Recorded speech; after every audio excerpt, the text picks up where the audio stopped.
नमस्कार, मैं हूं विशाल शर्मा और आप देख रहे हैं मनी सेंट्रल। ये एक ऐसा शो है जहां हम गवर्नमेंट पॉलिसीज से लेकर इकोनॉमी, शेयर बाजार और पर्सनल फाइनेंस यानी आपकी जेब से जुड़े मसलों पर बात करते हैं। इन मसलों को आसान भाषा में विस्तार से समझाने के लिए हमारे साथ मौजूद हैं हमारे सहयोगी और वरिष्ठ आर्थिक पत्रकार प्रवीण शर्मा सर, आपका मनी सेंट्रल में बहुत स्वागत है। थैंक यू विशाल। आज के मनी सेंट्रल में सबसे पहले बात करेंगे जेफरीज के इक्विटी स्ट्रैटेजी के ग्लोबल हेड क्रिस वुड की। इन्होंने कहा कि अमेरिकी शेयर बाजार के अच्छे दिन खत्म हो गए और अब भारत में दांव लगाने पर आपको जबरदस्त फायदा होगा। अब ये क्या मामला है, इसको समझें। इसके अलावा आज चर्चा करेंगे भारतीय स्टार्टअप्स की। खबरें ये आ रही हैं कि पिछले 2 साल में 10,000 नहीं बल्कि 28,000 स्टार्टअप्स जो हैं वो बंद हो गए। क्या मोदी सरकार की स्टार्टअप इंडिया प्रोग्राम या मिशन या जो भी आप कहिए वो फेल हो गई है? और अंत में बात होगी भारतीय एयरटेल की। यहां खबरें ये आ रही हैं कि वोडाफोन आइडिया के बाद एयरटेल ने भी स्पेक्ट्रम बकाये को इक्विटी में बदलने की मांग रखी। तो चलिए फटाफट करते हैं मनी सेंट्रल की शुरुआत। ग्लोबल अनसर्टेनिटीज और उथल पुथल के बीच जेफरीज के क्रिस वुड साहब ने एक बड़ा बयान दिया है। कहा कि अमेरिका के शेयरों का जो सुनहरा दौर है वो खत्म हो गया। अब भारत और चीन में निवेश यानी इन्वेस्टमेंट का समय है। प्रवीण सर, इस बयान का भविष्यवाणी जो है, इसके जो सार है उसको हम क्या देखें, कैसे इस चीज को समझें सर? नहीं, बिल्कुल देखिए, पूरी दुनिया इस वक्त जो टैरिफ की जो एक जो बवाल मचा हुआ है उसमें अब पूरी दुनिया की नज़र भारत पर है। इससे इस बात का एक बड़ा संकेत मिल रहा है जिसको पिछले कुछ वक्त में बार बार कहा गया है। जब से रेसिप्रोकल टैरिफ लगाए गए उसके बाद उसमें पॉज दिया गया और बाद की घटनाएं हुई। भारत की जिस तरह से अमेरिका के साथ बातचीत चल रही है और चीन के साथ जिस तरह से अमेरिका की गहमा गहमी है, उसमें पूरी दुनिया का अब ये मानना है कि भारत एक बड़ा बाजार बन के उभरेगा। भारत पूरी दुनिया के लिए चीन की जगह लेने की हैसियत रखता है। यूबीएस की रिपोर्ट और जेफरीज के क्रिस वुड दोनों की रिपोर्ट्स जो हैं वो इसी ओर इशारा कर रहे हैं कि भारत अब एक इमर्जिंग जो है वो इस पूरी जो आपदा है उसमें भारत सबसे बड़ा एक मौका बनता हुआ विशाल नजर आ रहा है। जी सर, इसी के साथ यूबीएस की रिपोर्ट को भी अब आसान भाषा में डिकोड करने की कोशिश करते हैं। जी, यूबीएस ने कहा कि लगातार जो 7 दिन से जो तेजी देखने को मिल रही भारतीय शेयर बाजार में, अब वो बहुत ही काबिले तारीफ है। एफआईआईज की जो खरीदारी है वो लौटते हुए दिख रही है। करीबन 18,000-19,000 करोड़ के आसपास की खरीदारी उन्होंने कर दी है। उसके बाद इनका कहना है कि सब चीज़ छोड़िए और भारत पर ही दाव लगाइए। रेटिंग्स को भी इन्होंने अपग्रेड करते हुए देखे। उन्होंने कहा है यूबीएस लंबे वक्त से बेयरिश था भारत को लेके और उसके बाद अब उन्होंने अपग्रेड किया, जैसा आप बता रहे हैं। जो अंडर परफॉर्म से उसको अंडरवेट था सर, उसको न्यूट्रल पे ले आए हैं। तो जाहिर तौर पर एक बड़ा चेंज है इंडियन मार्केट्स को लेके और ख़ास बात इस वजह से भी है ये क्योंकि हम अक्टूबर से लगातार मार्केट्स में गिरावट देख रहे हैं। लंबी चौड़ी बिकवाली हुई, 3 लाख 3.5 लाख करोड़ की बिकवाली हमने इस साल मार्च तक होते हुए देखी, अगर हम पिछले साल से आंकड़ों को उठाकर देखें तो। लेकिन अप्रैल में अगर हम आ रहे हैं तो वहाँ पर हमको 18-19 हज़ार करोड़ रुपए की खरीदारी करते हुए एफआईआई दिखाई दे रहे हैं। तो ये एक ट्रेंड रिवर्सल है जो कि दिखाता है कि भारतीय बाजार अब फिर से क्या रैली के लिए, एक बड़ी रैली के लिए तैयार हो रहे हैं। जी, लेकिन सर इसी बीच अमेरिका के हालात को भी डिस्कस करना बहुत ज़रूरी है। जिस तरह से उन्होंने, जो ट्रंप साहब ने जो ये टैरिफ वॉर खेला, उसके बाद देखिए कि यूएस डॉलर जो है 3 साल के निचले स्तर पर आ चुका है सर। 10 वर्षीय का जो बॉन्ड यील्ड है वो 4.57 के आसपास है। गोल्ड, आप वाकिफ ही होंगे सर, $3500 प्रति ऑन्स के आसपास आ गया है। अभी की ताज़ा खबर ये आई है सर कि कल, जैसा उन्होंने कहा ट्रंप साहब ने, मनी सेंट्रल में भी हम लोगों ने डिस्कस किया कि ऑल इज़ गुड, हमारे साथ भी सही है, उनके साथ भी सही है। इस पर चीन की प्रतिक्रिया ये आई है कि ऐसे डरा धमका कर आप कुछ काम करा नहीं सकते हैं, आपको एक लेवल प्लेइंग फील्ड देना पड़ेगा, एक टेबल पर बैठ के बात करनी होगी। जो अभी ताज़ा खबर आई है उसको भी जोड़िए और उसके बाद अमेरिका के भी सिनेरियो को भी समझाइए सर। बिल्कुल, चीन को लेके चीन ने जो सबसे हाल में जो बोला है, उन्होंने ये कहा है कि हमारी अमेरिका के साथ ट्रेड डील को लेके कोई बातचीत शुरू नहीं हुई है। अब देखिए, ये बिल्कुल एक उलट कहानी वाला मामला है जहां ट्रंप अब एक कदम आगे बढ़ा रहे हैं। ट्रंप ने कहा कि हम इतना लंबा चौड़ा टैरिफ नहीं लगाएंगे, 145% का कोई टैरिफ नहीं होगा, टैरिफ 40-50% के आसपास होंगे। जो ट्रेजरी सेक्रेटरी हैं बेसेंट, उन्होंने भी अमेरिका के, उन्होंने भी ये कहा कि हम चीन के साथ बहुत जल्दी ट्रेड पर बातचीत कर सकते हैं और इतना लंबा मामला गहराएगा नहीं, दोनों देशों के बीच कोई ट्रेड वॉर जैसी हालात पैदा नहीं होंगे, हम चाहते हैं कि चीज़ें ईज आउट हों।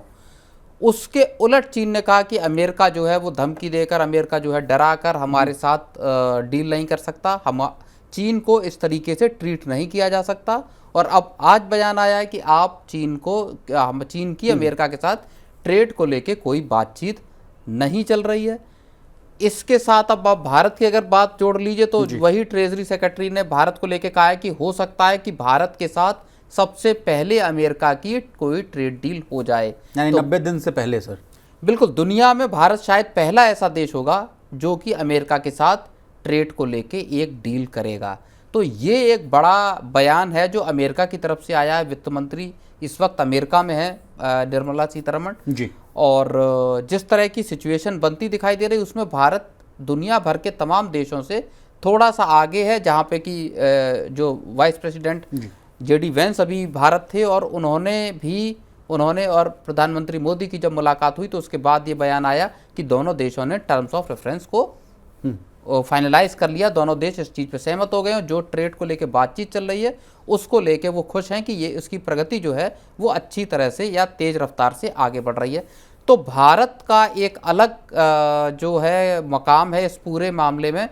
चीन के साथ अभी रस्साकसी खत्म नहीं हुई अमेरिका की। चीन अब जिस तरह से अड़ियल रवैया अपना रहा है वो वाकई देखने वाला होगा कि आखिर चीन की स्ट्रेटजी अब है क्या। एक तरफ चीन कह रहा था कि अमेरिका को सम्मानजनक बात करनी चाहिए, बैठते हैं, बात करते हैं, इन मसलों को हम इस तरह से सुलझाएं। जब अमेरिका को लगा कि नहीं यार चीज़ें गड़बड़ा सकती हैं तो अमेरिका ने कदम आगे बढ़ाए, ट्रंप ने एकदम यू टर्न लिया और चीन के साथ बातचीत करने का प्रस्ताव रखा। अब चीन अड़ता हुआ दिखाई दे रहा है। तो इस पूरी परिस्थिति में क्रिस वुड का बयान आया है जेफरीज के, उनको दुनिया पूरी जानती है और दिग्गज इन्वेस्टर है, बाजार के जानकार हैं जी। उन्होंने ये कहा है कि अमेरिकी बाजारों का एक तरह से सुनहरा दौर अब खत्म हो गया है। दिसंबर में जो MSCI ऑल मार्केट इंडेक्स है उसका पीक हो गया और अब जो प्रॉमिसिंग जो मार्केट्स हैं उसमें भारत, चीन और यूरोपियन कंट्रीज जो है वो शामिल हैं जी। ठीक है सर, अब आगे बढ़ते हैं और बात करते हैं भारतीय स्टार्टअप्स की। खबरें ये आ रही हैं सर कि भारत के स्टार्टअप इकोसिस्टम में बढ़ी हुई फंडिंग के बावजूद भारतीय स्टार्टअप के शटडाउन में भारी उछाल देखने को मिला है। मात्र 2 साल में देखिए 28,000 जो स्टार्टअप्स हैं वो बंद हो गए। 2023 में 15,921 स्टार्टअप बंद हुए तो 2021 में 12,717। प्रवीण सर, कितने स्टार्टअप बंद हुए, नए स्टार्टअप क्यों नहीं आ रहे हैं, क्या है इसके पीछे की कहानी, प्लीज बताइए।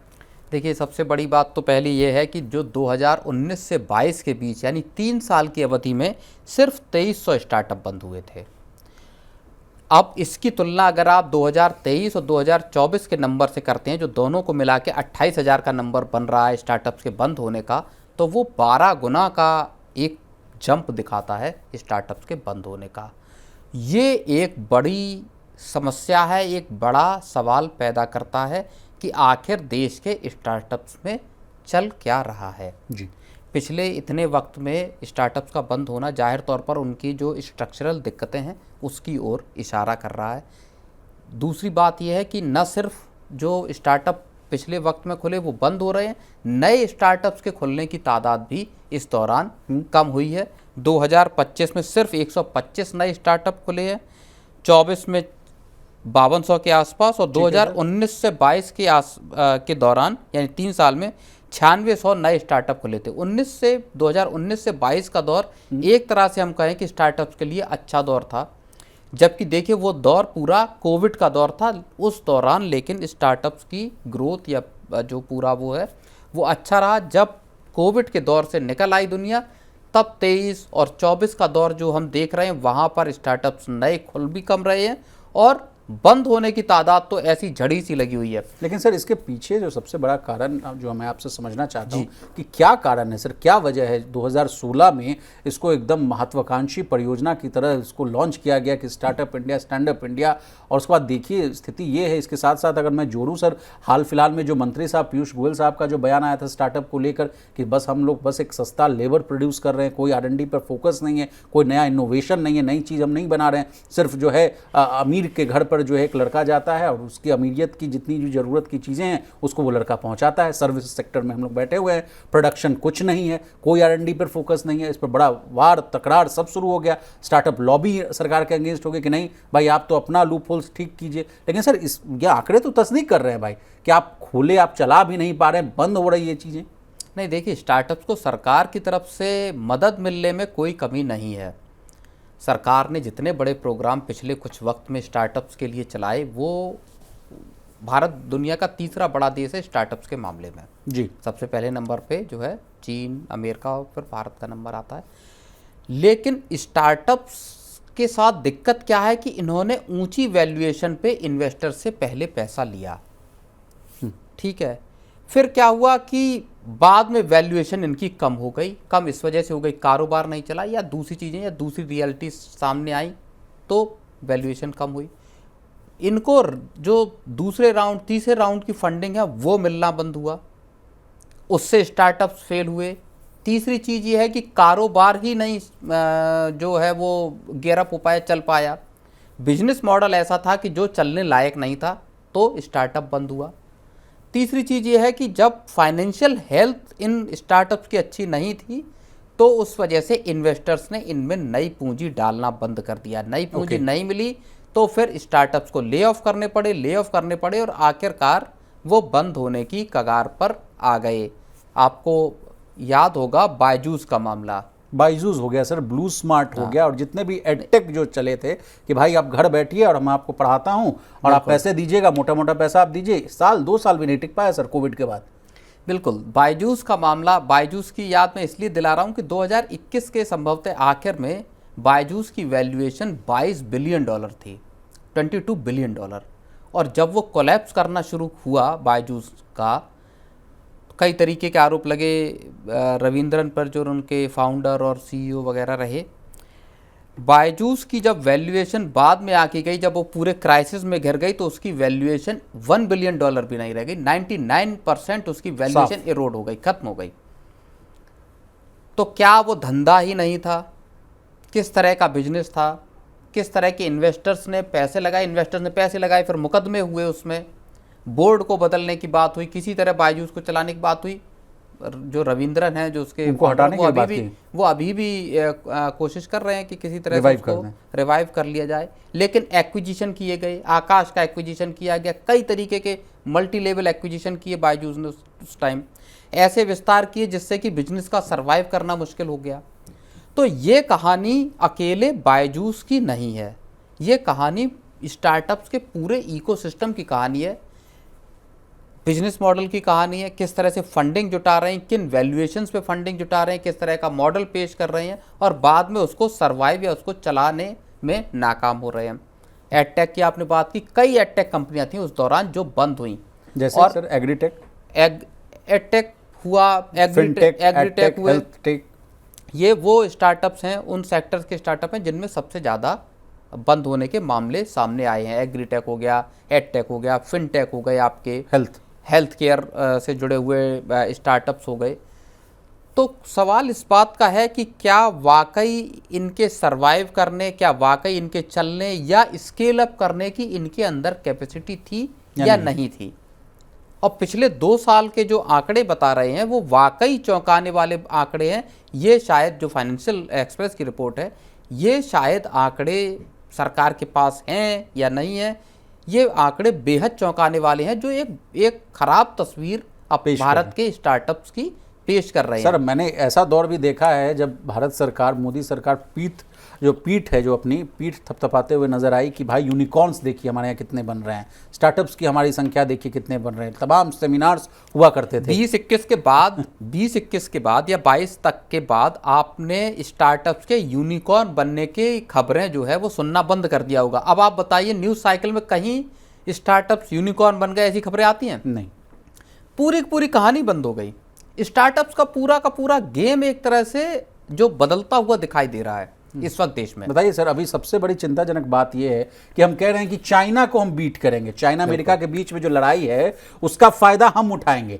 ना हमारे पास मैन्युफैक्चरिंग के संसाधन है, ना स्किल सेट है, ना लेबर है। और अभी आंकड़े आपको मैं बता ही रहा हूं कि स्टार्टअप जो नए नए खोले, नए नए बच्चे खोले, वो भी बंद होते हुए नजर आ रहे हैं। इसके पहले हम लोगों ने मनी सेंटर में बात की थी कि सरकार की बहुत ही एक और महत्वाकांक्षी योजना थी PLI स्कीम। उसको इसलिए लाया गया था कि आप मैन्युफैक्चरिंग कीजिए, यहीं पे बेस बनाइए, यहीं पे प्रोडक्ट्स बनाइए, उसका प्रोडक्शन कीजिए, उसके बाद उसको बेचिए, एक्सपोर्ट कीजिए, उसका अगर आप काम कर पाएंगे तो इंसेंटिव मिलेगा। उसमें भी कहा गया कि जो टारगेट सेट किया गया तो 100 रुपये आने की बात थी, 30 रुपये आया। क्या आदमी करेगा सर, बताइए। तो ये कुछ ऐसी चीज़ें हैं जो जिन चीज़ों का आप जिक्र कर रहे हैं कि चीन के साथ वाकई मुकाबला जब और ख़ास तौर पर इस वक्त इसलिए बात ये करना मौजू हो जाता है क्योंकि हम जिस दौर में खड़े हुए हैं वहाँ पर टैरिफ का पूरा एक व्यवस्था बदलती हुई पूरी दुनिया 2 अप्रैल के पहले की, जो हमने पहले भी कहा, एक दुनिया वो है जो 2 अप्रैल के पहले की, एक दुनिया वो है जो 2 अप्रैल के बाद की, जब आपने रेसिप्रोकल टैरिफ लगा दिए। आपको कम्पीट करना है ख़ास तौर पर चीन के साथ, अमेरिका के साथ दोस्ती है, बहुत सारी चीज़ें ऐसी हैं जहाँ पे कोई दिक्कत नहीं है, दुनिया के बाकी देशों के साथ भी नहीं है। चीन के साथ आपको कम्पीट करना है अगर आपको ग्लोबल लेवल पर अपना ट्रेड में और बाकी चीज़ों में अगर आपको अपनी हिस्सेदारी साबित करनी है जी। उस मायने में अगर आप देखते हैं तो चीन में जिस तरह के टेक्नोलॉजी के स्टार्टअप्स हैं वो भारत में उस तरह का काम होते हुए बहुत कम नज़र आता है। ऐसी बात नहीं कि हो नहीं रहा, काम हो रहा है, ड्रोन पे हो रहा है, रोबोटिक्स पे हो रहा है, बहुत सारी चीज़ों पे हो रहा है, लेकिन उसका स्केल चाइना के स्केल के मुकाबले मिनिस्क्यूल पे है, बहुत ना के बराबर है। अब जब आप दुनिया भर की सप्लाई चेन को भारत शिफ्ट करना चाहते हैं, आप चाहते हैं कि अमेरिकन कंपनियां इंडिया आए, यहाँ बेस बनाएं, मैन्युफैक्चरिंग यूनिट्स यहाँ पे लगाएं, वैसे वक्त पर आप केवल और केवल होम डिलीवरी, चाहे फूड की हो, चाहे ग्रोसरी की हो, या राइड हेलिंग कंपनियां, रैपिडो हो गई, उबर, ओला हो गई, इसके बाहर सोच नहीं पा रहे हैं भारतीय स्टार्टअप। आप जेंसोल का मामला देख लीजिए, ब्लू स्मार्ट वाली जो है वो भी रेड हेलिंग, उनका धंधा था कि यात्रियों को यहाँ से बिठाओ, पैसेंजर को वहाँ छोड़ दो और बीच में उसमें कमीशन ले लीजिए, आप ड्राइवर अपॉइंट कर दीजिए। लो स्किल्ड वर्कफोर्स का यूटिलाइजेशन, हाई स्किल्ड वर्कफोर्स को लाने का, उसको तैयार करने का, उसके जरिए वैल्यूएबल प्रोडक्ट्स तैयार करने की जो पूरी एक चेन है वो शुरू होते हुए इस वक्त देश में दिखाई दे नहीं रही। तो ये एक गंभीर मसला है। सबसे बड़ा लॉस अगर मैं समझ पा रहा हूं सर, देखिए इस समय आदमी बिजनेस करता है तो अपॉर्चुनिटी की तलाश में रहता है, टाइमिंग्स की बात करता है। अब देखिए कितनी शानदार टाइमिंग आपको मिल रही थी, अपॉर्चुनिटी था। इस समय ग्लोबल ट्रेड जो है आपकी तरफ मुंह बाय देख रहा था कि हाँ भाई भारत में अच्छा स्पेस है, लेकिन आप सिर्फ और सिर्फ 140 करोड़ की आबादी लेकर बैठे हुए हैं। आप कह रहे हैं कि हम सबसे बड़ा बाजार है, हमारे यहाँ बस खपत कर लीजिए। इसी के लिए तो सर चीन भी चाहता है ना, चीन भी बार बार कहता रहता है कि बस यहाँ इसको डंपिंग यार्ड बना दें, हम सामान बेचें। तो सरकार की तरफ से देखिए 50 एकड़, हंड्रेड्स ऑफ एकड़ लैंड दी जा रही, कोई स्टार्टअप या कोई कंपनी यूनिट लगाना चाहती है, अपना प्रोडक्शन लाइन लगाना चाहती है, बड़े पैमाने पर सरकार सहूलियतें अब दे रही है, चाहे उत्तर प्रदेश हो, आंध्र प्रदेश हो, तेलंगाना हो, गुजरात हो या कर्नाटक हो, महाराष्ट्र हो, सरकारें तैयार हैं। अभी हम उड़ीसा सरकार के कार्यक्रम में थे जी, उड़ीसा इन्वेस्टर्स मीट, कितने लार्ज स्केल पे सरकार हर तरीके की सहूलियत प्रोवाइड कर रही है, औद्योगिक इंडस्ट्रियल पार्क्स डेवलप कर रही है। अब जो बारी है ना वो आ गई है एंटरप्रेन्योर्स के हाथ में, कमान या कहें गेंद जो है वो इनके पाले में है। जो नए एंटरप्रेन्योर हैं, जो नए स्टार्टअप ओनर्स हैं, फाउंडर्स हैं, उनके पास गेंद है, उनको इनिशिएटिव लेना है। और यही बात पीयूष गोयल ने कही कि आप सिर्फ और सिर्फ फूड डिलीवरी, ग्रोसरी, इस धंधे तक सीमित न रहें। अच्छा कंपैरिजन किया था सर, चाइना के स्टार्टअप वर्सेस इंडिया के स्टार्टअप पे किया। उन्होंने कहा कि देखिए चीन का जो स्टार्टअप है वो artificial intelligence, 3D printing, robotics, नए टेक्नोलॉजी उस पर काम कर रहा है, और आप कर रहे हैं यही खाना पहुंचाइए, आदमी पहुंचाइए। बिल्कुल, ये डिफरेंस है दोनों देशों के बीच का, और ये डिफरेंस है असल में सोच का भी। हमारे फाउंडर्स जो क्विक मनी कैसे बनाई जाए, कैसे ऊंची वैल्यूएशन, जो स्टार्टअप कैमेलिया में कैसे 100 करोड़ का फ्लैट ले ले, कैसे घर ले जाए, ये वो जो एक पीयर कंपैरिजन का पीएफसी से पैसा ले लें, इरेडा से पैसा ले लें और उसको क्या करें, अपना डीएलएफ में 100 करोड़ का फ्लैट ले लें, लग्जरी गाड़ियों से घूमें और एक्सपेंशन की बात ना करें। ब्लू स्मार्ट की हम लोग बात कर रहे थे सर, बहुत अच्छी योजना थी। उसमें कहा जा रहा था कि कैब के जो ड्राइवर्स हैं वो बहुत अच्छे हैं, गाड़ियां बहुत साफ है, वो बहुत अच्छा लंबा चलता। लेकिन मालिक साहब क्या करते हुए दिखे, जग्गी ब्रदर्स क्या करते हुए दिखे, पैसा ले लिया पीएफसी से, इरेडा से पैसा ले लिया और 100 करोड़ का बंगला खरीदने, 43 करोड़ का बंगला इन्होंने खरीदा है डीएलएफ कैमेलिया में, और कह रहे थे कि वाह क्या शानदार लाइफ है। और इसका मदद ये सपोर्ट कर रहे हैं ये अश्नीर ग्रोवर साहब। ये तो मीडिया को ही दोषारोपण कर रहे थे और कह रहे थे क्योंकि जो फंडिंग हुई है उसका कुछ पैसा उनका भी फंसा हुआ 1.5 करोड़ यहाँ पे भी गया है। नहीं, जो पैसा जिस पे संदेह है कि ये डाइवर्जन हुआ 262 करोड़ रुपए के आसपास की रकम है, उसका कुछ हिस्सा जो इनका थर्ड यूनिकॉर्न करके शायद कंपनी है अश्नीर ग्रोवर की, उसमें डाइवर्ट होते हुए दिखाई दी है। इसलिए वो बचाव में आए कि लो साहब जो है, बचाव में क्या, ये अश्नीर ग्रोवर तो मीडिया पर ही बरसने लगे, कहने लगे कि आइए मीडिया पर्सन को हम सिखा देते हैं, डीएलएफ में आ जाइए, वहीं हम लोग देख लेते हैं। खैर सर, चर्चा लंबी चलती है लेकिन आगे बढ़ते हैं और अंत में बात करेंगे भारती एयरटेल की। वोडाफोन आइडिया के बाद एयरटेल ने भी स्पेक्ट्रम बकाये को इक्विटी में बदलने की मांग रखी। कंपनी ने सरकार से ज्यादा पेमेंट को भी एडजस्ट करने की मांग की। सर, क्या सरकार ने जो वोडाफोन आइडिया के 36,000 करोड़ रुपए के स्पेक्ट्रम बकाये को इक्विटी में बदला है, इसी वजह से तो भारतीय एयरटेल ने ये दाव चला है या नहीं? नहीं, कोई और वजह है सर? नहीं, बिल्कुल ये लेवल प्लेइंग फील्ड का मामला है कि आप अगर कारोबार में नियम शर्तें बनाते हैं तो वो सारी कंपनियों के लिए एक जैसी होनी चाहिए। अभी 36,950 करोड़ रुपए की जो बकाया था सरकार का, उसको सरकार ने इक्विटी में कन्वर्ट कर दिया वोडाफोन आइडिया के 22.6% से उनकी हिस्सेदारी 49%। और उस पर कल या परसों जो टेलीकॉम मिनिस्टर हैं ज्योतिरादित्य सिंधिया, उनका बड़ा बयान आया। उन्होंने कहा कि जितना हमने इक्विटी कन्वर्जन कर दिया उतना कर दिया, इसके आगे वोडाफोन आइडिया का कोई इक्विटी कन्वर्जन नहीं होगा, क्योंकि इसके बाद अगर करेंगे तो वोडाफोन आइडिया एक पीएसयू या सरकारी कंपनी बन जाएगी और उस तरह से कामकाज करने की ज़रूरत है नहीं। अब कंपनी को अपने बकाये को चुकाना होगा। लेकिन अब जो खबर आ जा रही है सोर्सेस के हवाले से, वो ये आ रही है कि एयरटेल ने फॉर्मली इस बात की मांग कर दी है कि सरकार उसका भी जो बकाया है स्पेक्ट्रम से रिलेटेड, उसको इक्विटी में कन्वर्ट कर दे, यानी हमारी इक्विटी आप ले लीजिए और पैसे को भूल जाइए। तो ये एयरटेल की तरफ से आया, हो सकता है आने वाले वक्त में जियो भी इस बात की मांग करे कि साहब जो स्पेक्ट्रम का पैसा हमारा बकाया है, आप हमारा भी 2-4-5% स्टेक ले लीजिए। तो एक तरह से वोडाफोन आइडिया के मामले में सरकार ने एक तरह से वोडाफोन आइडिया को बेल आउट करने की कोशिश की, उसको बचाने की कोशिश की, ताकि जियो और एयरटेल का मोनोपोली खत्म किया जाए। बिल्कुल, जो डुओपोली है इस सेक्टर में, टेलीकॉम सेक्टर में, उसको खत्म किया जाए। उसमें 3 कंपनियों का एक वातावरण रहे, 3 कंपनियों के बीच में आपस में प्रतिस्पर्धा रहे, कस्टमर्स के पास ज़्यादा चॉइसेस मौजूद हैं। लेकिन ये फिर वही कहानी बताता है कि किस तरह से जो सरकारी ड्यूज है वो अब तक बकाया रहे। अब उनकी लायबिलिटीज़ को कंपनियां चाहती हैं कि आप हमारा उसको इक्विटी में कन्वर्जन करें। अच्छा, और क्या इस बात की कोई गारंटी है कि ये जो मामला है इक्विटी कन्वर्जन का, ये इस सेक्टर से निकलकर दूसरे सेक्टरों में नहीं जाएगा? जी, हर कोई कहने लगेगा। जिन जिन कंपनियों के पास कर्ज हैं, सरकारी बैंकों के कर्ज हैं, या मान लीजिए दूसरे तरह की लायबिलिटीज़ हैं सरकार की, माइनिंग की से जुड़ी कंपनियां हो गई या बाकी, वो सब कल को सरकार के पास खड़े हो सकते हैं कि साहब एक काम करो, मेरा 10,000 करोड़ का बकाया है, इसको इक्विटी में कन्वर्ट कर दीजिए। अब शेयर चढ़े गिरे उससे कोई मतलब नहीं। लेकिन सर, इसमें माफ़ी चाहूँगा, आपको रोक रहा हूँ, इससे क्या सरकार को नुकसान है? नहीं, बिल्कुल, सरकार का जो रेवेन्यू आना चाहिए या जो बकाया है, जो कैश में आना चाहिए, उसको सरकार का मकसद कंपनियां चलाना नहीं है। ओके।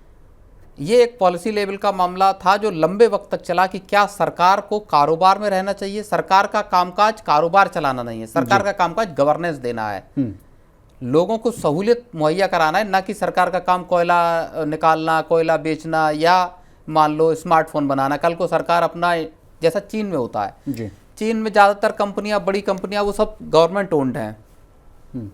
भारत में भी हर सेक्टर में लगभग, और वो जो सोशलिस्ट एक रिजीम चला था जब नेहरू जी के ज़माने से, उसके बाद सारी कंपनियां जो खड़ी की गई वो सरकारी बैकअप की खड़ी की गई, सरकार ने उनको खड़ा किया। जैसे सेल हो गया सर, मोबाइल हो गया, आप किसी भी सेक्टर को उठा लीजिए, किसी भी BSNL को ले लीजिए टेलीकॉम में, या आप कोल इंडिया को ले लीजिए, या आप जीवन बीमा में ले लीजिए LIC को, आप नाम बताइए, ONGC विदेश हो गया, HPCL हो गया, BPCL हो गया, तो अक्रॉस द सेक्टर। लेकिन बैंकिंग में देख लीजिए आप, ज़्यादातर बैंक जो है गवर्नमेंट ओन्ड है। SBI हो गया, PNB हो गया, आप नाम बताइए, केनरा बैंक हो गया, एक लंबी फहरिस्त है।